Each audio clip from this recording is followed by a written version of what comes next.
Olá, amigos. Bom dia. Mocidade Entrevista de hoje. Quando a atitude faz toda a diferença na gestão das finanças pessoais. No programa de hoje, o professor de Finanças Edmilson Assunção. Professor, bom dia. Obrigado por ter vindo. Prazer recebê-lo, hein? Bom dia, Gelson. Bom dia, telespectadores da Rede Massa. É um prazer estar aqui com vocês para dar algumas informações sobre esse trabalho que nós acabamos de publicar. Bom, professor, finanças sempre foi uma coisa intrinsecamente ligada à sua vida, né? O senhor teve uma carreira de 30 anos como bancário, depois virou professor, sempre ensinou finanças. Vou começar com uma pergunta óbvia, que aliás nós já até conhecemos a resposta. O brasileiro entende de finanças? Cuida bem das suas contas? De uma maneira geral, podemos até afirmar que o brasileiro, ele cuida das finanças. Ele não cuida tão bem quanto deveria. Porque as finanças, elas se revestem essencialmente num projeto de vida. Porque nós não podemos imaginar que hoje ganhamos bem ou que estamos com bom rendimento e gastamos todo esse dinheiro. É aí que falta o brasileiro trabalhar com a perspectiva de olhar o seguinte: como será nos próximos anos?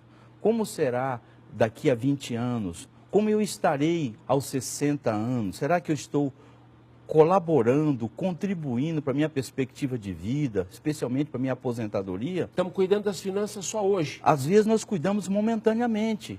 E quando nós não temos uma perspectiva de planejamento, aquilo que nos sobra nós tendemos a gastar, o que não deveria.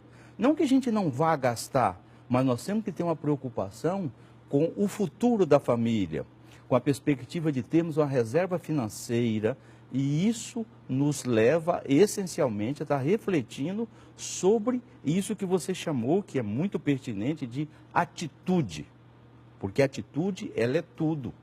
Então, quando a pessoa trabalha com essa perspectiva de guardar recursos e de contribuir para a formação de um patrimônio, para que ele e sua família possa efetivamente a viver esse lado, isso é muito bacana para essa pessoa e especialmente para essa família. Professor, antes da gente avançar em relação ao tema, deixa eu já apresentar para o nosso público o seu último trabalho pela editora Juruá. O professor Edmilson está lançando o livro Finanças Pessoais, o diferencial da atitude. Eu gostei muito do formato, o pocket, cabe no bolso. Fala desse trabalho para a gente. É verdade. Esse trabalho, assim, inicialmente, era um desejo latente meu de todas as minhas ideias em relação à finança, sobretudo a finanças pessoais, de transformar isso num livro. Quando eu fiz esse trabalho e encaminhei a editora efetivamente me sugeriu fazer nessa formatação. Eu inicialmente achei o livro pequeno, porque eu gostaria que ele fosse um pouco maior, mas eles me convenceram que deveria trazer esse formato exatamente pela perspectiva tua. Ele é de fácil transporte, ele se acomoda lugar, né? No bolso, e aí vem uma coisa um pouco mais atual, do qual eu não me atentei no momento, que é a versão que ele tem também no e-book para adaptar as telas dos telefones celulares, dos tablets, dos notebooks, etc. Né? Então, ele atende essa perspectiva aí. Aqui na apresentação, uma abordagem bem-humorada sobre aspectos financeiros do dia a dia e suas implicações no futuro e na vida. Professor, nos falta educação financeira? Olha, eu entendo que sim, embora nós trabalhamos ali numa pergunta anterior que falava se o brasileiro tem essa cultura das finanças, e eu lhe disse que ele tem, mas ele não é tão aguçado nisso aí. Agora, você pergunta, e educação financeira? Eu entendo também, assim como milito na área da educação, em graduação, em pós-graduação, já de muitos anos, eu entendo que tem duas disciplinas que deveria ser obrigatória dentro das estruturas educacionais. Currículo de todo mundo. Do currículo de todo mundo. Nós deveríamos estudar educação de trânsito desde o prézinho. E irmos até a faculdade atendendo todos os níveis. Outra questão seria, efetivamente a educação financeira. Não se ensina educação financeira nas nossas Não escolas? se ensina. Educação financeira, infelizmente, nós aprendemos por tentativa e erro. Nem na pública e nem na privada? Nem na pública e nem na privada. Alguns professores, por iniciativa própria, dependendo da disciplina que trabalha, ele tem a perspectiva de tratar do assunto com seus alunos. Pode ser uma abordagem aqui, uma abordagem ali, mas de forma sistemática e pedagógica, nós não temos estruturado a formatação de disciplinas de finanças que seja finança. Que diferença faria na vida das pessoas, do cidadão, aprender finanças na escola? Olha, a diferença, ela é enorme.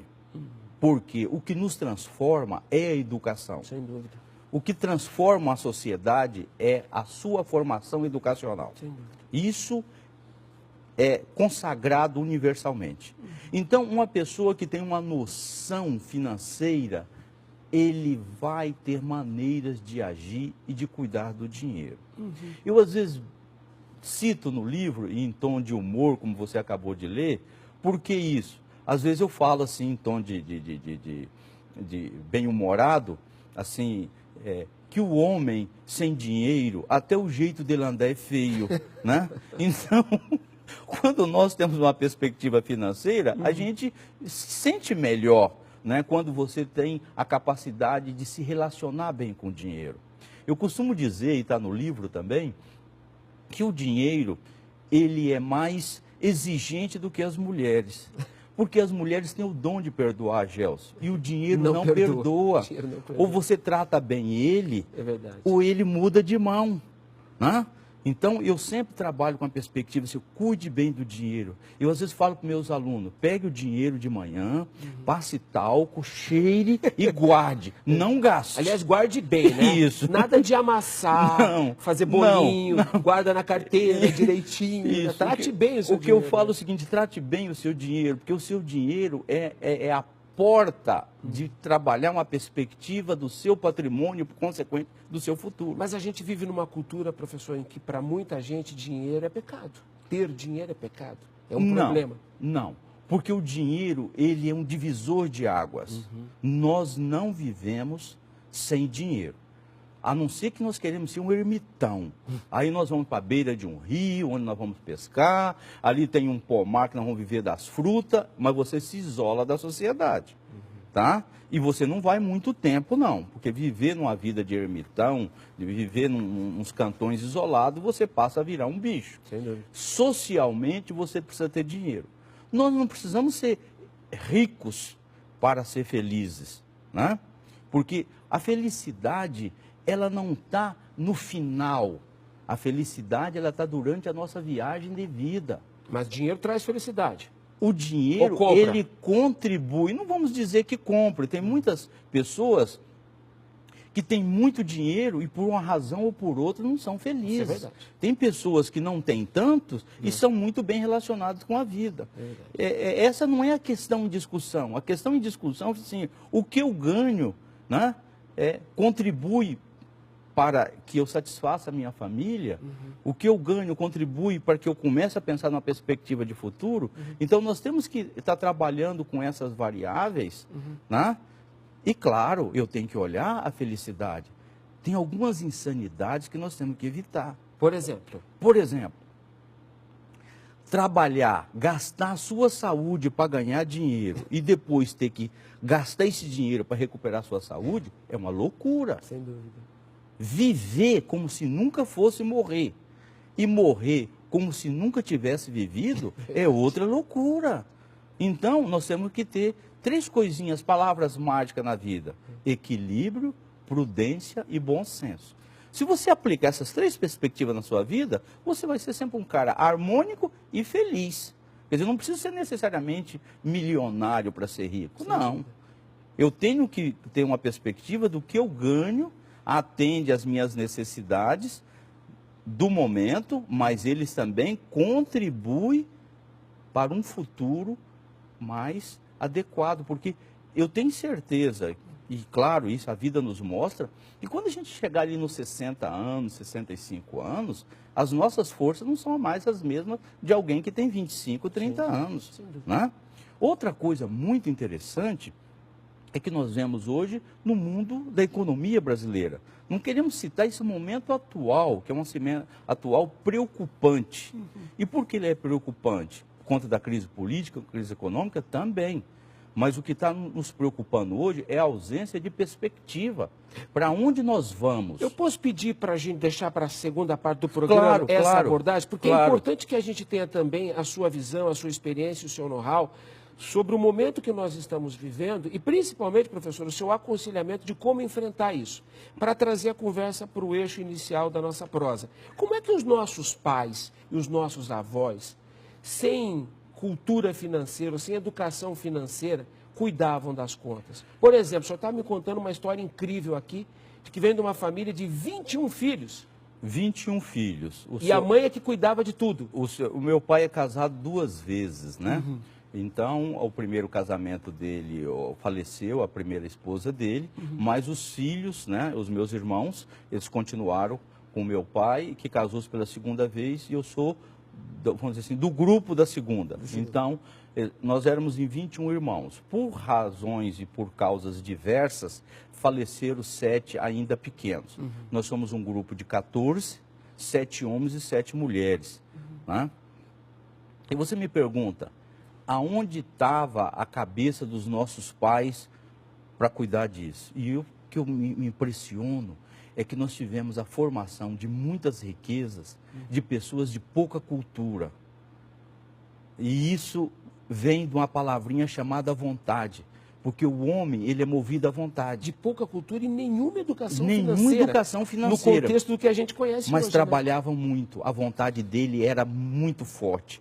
Outra coisa também... como é que construíam fortunas, professor? Construíam fortunas porque eram pessoas mais prudentes, eram pessoas mais seguras, não eram pessoas dadas a esse consumismo que nós passamos a viver, desse gasto fácil. Porque você, para ganhar hoje R$200, você tem que se dedicar algumas horas de labor, de trabalho para você conseguir. Mas para gastar R$200, rapidinho. É rapidinho ele se evapora, dependendo do produto ou do serviço que você vai usar. E os nossos pais, eles eram muito dados a ter uma vida mais regrada, a ter um pensamento mais positivo. Então, o momento atual, a nossa cultura atual é uma cultura muito voltada para o consumo, o que é desaconselhável. É isso que desequilibra as finanças pessoais de qualquer um. De qualquer um. Eu te digo o seguinte, o que é universal? Gaste sempre menos do que você ganha. Poupe todo mês 10% do que você ganha. Eu ganho um salário mínimo, então separe 10% desse salário mínimo e poupe. Guarde numa aplicação financeira, tenha isso como costume. À medida que seus ganhos começam a subir, mantenha o percentual. 10%. 10%. E guarde isso aí. O que é relevante? E aí nós vamos ver exatamente nos nossos pais, nos nossos avós.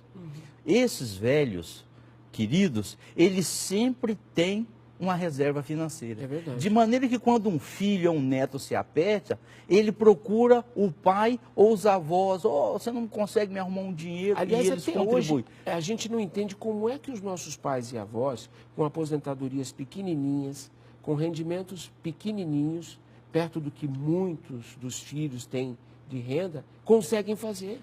Porque eles aprenderam a lutar muito com a adversidade. São pessoas que ganharam ou que formaram, ainda que um pequeno patrimônio, alguns casos formaram grandes fortunas, mas trabalhando sempre com adversidade. E na adversidade, eles sempre eram cautelosos. Eles sempre eram pessoas prudentes e que procuravam preservar aquilo que ganhou. Materializar, comprando um terreno, outro terreno, e quando passa uma vida, eles têm um patrimônio para usufruir ao final da vida. Mas não esquecer de viver, de fazer o seu divertimento no fim de semana, de estar convivendo com a família. Com comedimento, né? Exatamente. Tudo tem um certo comedimento, como você disse. Quer dizer, não podemos estar ultrapassando limites, porque isso tem consequências. Todo gasto exagerado, ele vai requerer uma contrapartida. E se nós não temos, nós começamos a entrar em dificuldades. Mas, professor, no tempo dos nossos pais e dos nossos avós, não tinham as facilidades que existem hoje. Os cartões de crédito, parcelamento, mesmo a oferta de produtos, né? Não tem nem comparação. Não é por isso que eles guardavam mais, eles tinham mais do que a gente guarda e tem hoje? Também, mas essencialmente eles eram pessoas mais moderadas. Certo. Outra coisa que contribuía muito na época dos nossos pais, dos nossos avós, era a inflação alta. Então, em 1994, quando nós editamos um plano econômico chamado Plano Real. Esse Plano Real, quem tinha 10 anos à época, hoje ele está com 34 anos, 35 anos. Essa pessoa não viu inflação. Não viu inflação alta, nós tínhamos inflação de 3% ao mês. É verdade. 3% ao mês, você não tem ideia do que dá isso ao mês e ao ano, se a gente está jogando juro sobre juro. Então, esse pessoal acostumou a uma vida mais fácil. O país melhorou. Tivemos a pirâmide social que mede por estratos sociais o nível de rendimento. Nós tivemos um crescimento muito grande. Houve a classe média, ela subiu de padrão. Né? Ela quase que dobrou. Ela saiu de algo em torno aí de uns 32 milhões para 60 milhões. Né? Nesse período, então ela cresceu muito. E como é que entram os nossos pais um pouco mais atrás? A inflação era alta, eles tinham medo de se endividar, eles não financiavam o imóvel, eles guardavam dinheiro, eles compravam um bem, outro bem, depois vendiam aqueles bens e compravam um imóvel. À vista. À vista, eles faziam tudo para comprar um pequeno sítio, depois com a renda desse sítio eles compravam outro sítio, e foram assim que eles fizeram fortunas alguns, mas eles tinham medo, porque a inflação era descontrolada, e o medo de ficar devendo os levava a ter um pouco mais regrado. Hoje, com a inflação baixa relativamente, nós estamos hoje chegando aí entre 9,5%. Para quem convivia com essa taxa em outras épocas, isso aí era considerado baixo. Mas o pessoal está reclamando da inflação e está reclamando com razão. O governo, o Banco Central, precisa tomar atitude para trazer esses níveis, esses indicadores, para patamares bem inferiores. Vamos fazer intervalo, professor? Vamos. Daqui a pouco, na segunda parte da nossa conversa com o professor Edmilson Assunção, que é autor do livro Finanças Pessoais, o diferencial da atitude, a gente vai falar um pouco mais sobre o conteúdo dessa obra e as dicas do professor para enfrentar a atual crise econômica pela qual passa o país. Não saia daí, o intervalo é rápido, a gente já volta.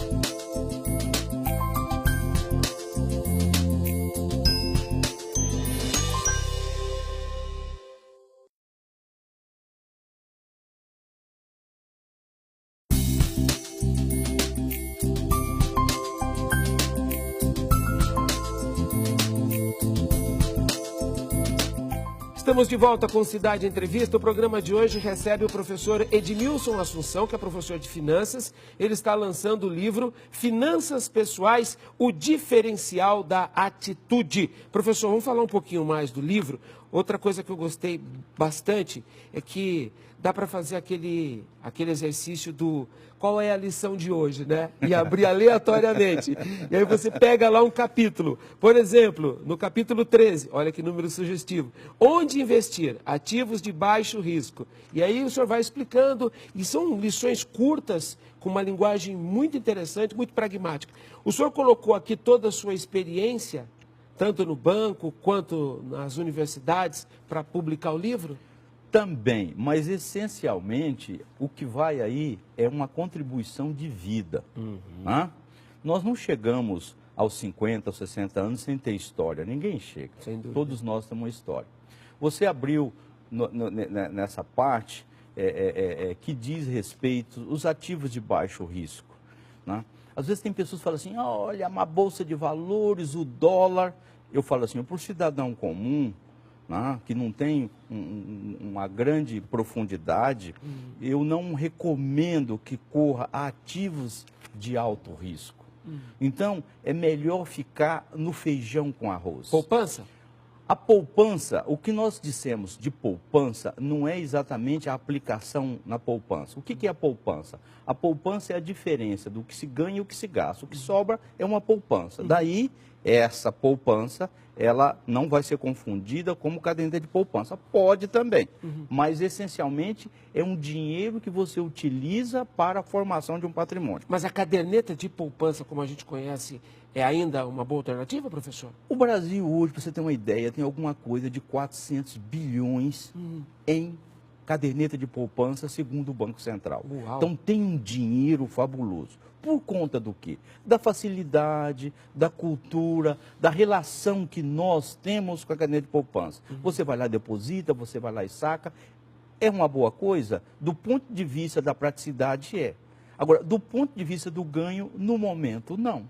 Não deixa de ser um exercício, né? Exatamente. Um exercício de guardar. Um bom exercício. Para pequenos valores, para valores assim até 20 mil reais, eu recomendo a poupança convencional. E acima disso, professor? Acima disso, eu já mando ir para a renda fixa. Por quê? Porque a renda fixa, baseada no CDI, que é muito parelho com a Selic, que é a taxa de juros básica da nossa economia, ela está em 14,25. A inflação está em 9,5. 14,25 ano. 14,25 ao ano. A inflação está 9,5 ao ano. Olha, a poupança paga 6% ao ano. Então a inflação perde, ou a poupança perde para a inflação e perde para a Selic e o CDI. Então eu tenho que procurar o meu banco e falar assim, meu amigo, me pague alguma coisa melhor do que a poupança. Quer dizer, no momento, a caderneta de poupança, do ponto de vista do rendimento, não é uma boa coisa. Mas, dentro da minha perspectiva, até 20 mil, fique na poupança. Tem outro aqui, capítulo 4, as tentações de consumo versus poupança. Isso. Que é aquela dica que o senhor deu lá no início, Perfeitamente. né? Pague as contas e guarde 10%.